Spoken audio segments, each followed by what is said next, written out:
ترامپ وی جاره جی ترکی را گوت حد خوزانه به و تو گاوه که جی در باسی روژاوای کردستان و باکور روجلات سوری نبی.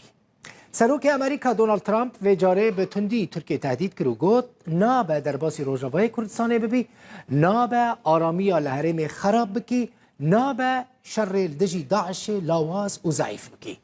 او گوتنا سروک امریکا هیچ بگمان نبدل ترکیه. لی افجارا یکمینه که دونالد ترامپ به زمانه کی تند حد کیج ترکیه را داتینه.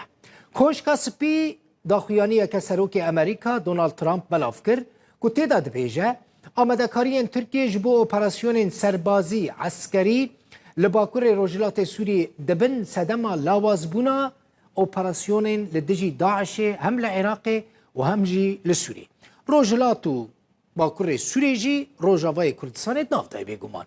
ترامپ دبیجه اپراسیون ترکیه جیانا ولاتین سویل دخه خطره و دبه مترسی لسر آشتی و آسایش و آرامی نافچین او جی بگومان دبن گفک لسر آسایش نشتمانی و سیاست دروا یا امریکا. ساله که برینها ارتشا ترکیه و چکدار سوریه ین گریدای انقره ایرشی گره سپی و سرکانی و هنک نافچین دن ین روجاوای کردستان کرن.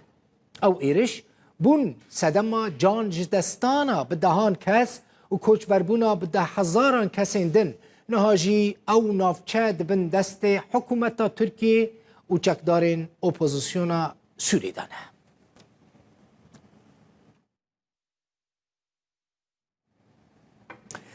بله ودید افجار یکمینه کوشکا سپی سروک امریکا به وی آواهی حدکی جدی تند جه ترکیه را داتینن دبیجن اگر ترکیه ایرشی و نافچه بکه یعنی روجلات باکور سوری روجاوای کردستانه او دبه خطر لسر سیاست دروای امریکا و دبه خطر لسر آسایش امریکاش برویه که اشکرش ترکیه را گوتن حد خزانه به سینور در باس نکه.